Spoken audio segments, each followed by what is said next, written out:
With the second week of Glasgow's COP26 climate conference in full swing, the focus of Tuesday's presentations is on gender.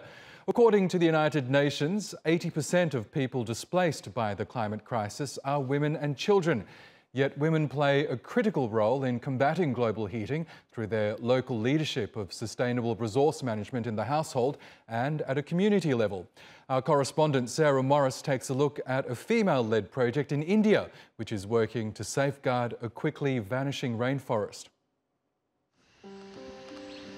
Every species plays a vital role in keeping the equilibrium of one of India's last enclaves of biodiversity intact. But the job is a daunting one. Locals say encroaching human activity and increasingly erratic rainfall means 90% of the rainforest that once graced the UNESCO-listed Western Ghats mountain range has disappeared. That's why a group of 27 women has set up a sanctuary to protect and propagate thousands of rare plants and mosses that may otherwise be lost forever. We use in this, all kinds of means of gardening and tools and techniques of gardening to preserve species from all over the mountains and even other parts of the world that are very threatened, especially by climate change. So just like a refugee colony of Syrians for these plants coming from different parts of the mountains, this place you have to create a new habitat for them. 3 generations of women from local villages in the region have worked with botanists to build stocks in the sanctuary.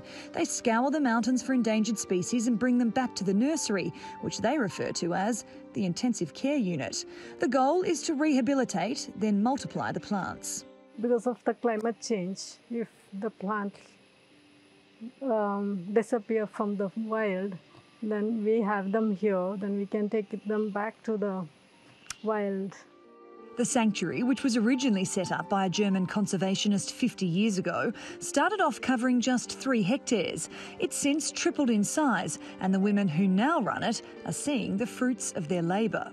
We have witnessed the birth of a forest, and that's a very powerful thing. Because there's old-growth forest, it comes into, once you just protect the land, it just starts to do its own thing, and the animals bring the seeds, and the wind brings the spores, and you see this forest just happening over time. It's just doing it itself. These women are on the front line of the climate crisis, working to not just save mountain biodiversity, but also their way of life. And if climate campaigners in Glasgow get their way, Gender Day at the conference will result in more funding for women around the world to help them adapt to global heating and set up similar earth-saving projects. Sarah Morice, TRT World. Well, joining us now from Nairobi is Charity Migwi. She's an environmental and climate activist from Kenya. She's also a regional campaigner at 350africa.org. Really good to have you on the program, Charity. So Tuesday, as we know, is Gender Day at COP26. Tell us, why is it important for women and girls to be empowered to tackle the climate crisis, both as policymakers and at a grassroots level? Thanks for having me. I believe that women should be involved, one, because right now they are highly underrepresented, and involving them would mean that we minimize the inequalities that exist in terms of their participation and contribution to policy in terms of influencing aspects regarding climate change. So their voices should really be heard so that they can be able to contribute to policies that are inclusive and have everyone on board, giving everyone a chance. At the grassroots level, I believe that women's voices are critical because they get to experience climate change firsthand, especially because of their caring responsibilities to their families. And so I feel like their voices should be represented across all sectors, because they get to feel this impact, they get to contribute meaningfully to influencing policies regarding climate change, and including the mix for a more inclusive space. Yes, and Gender Day also recognises the fact that women and girls experience the climate crisis differently to men and boys, and in many cases for the worst. Explain to us, why is it that females actually are disproportionately worse off than men and boys when it comes to global heating?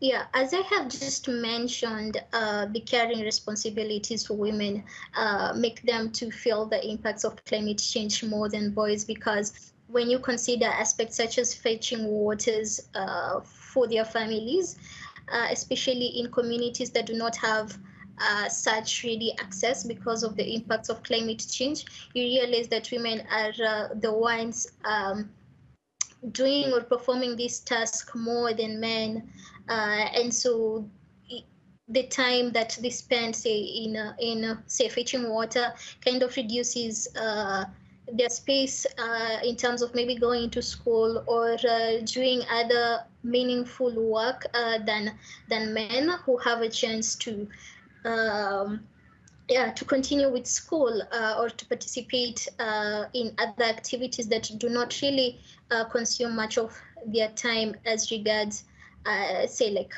fetching water. So women get to have to experience this disproportionately than men, because one, their time is wasted, one, their two, their carrying responsibilities kind of tilts the balance as to how they contribute, or how they are affected in terms of experiencing the impacts of climate change.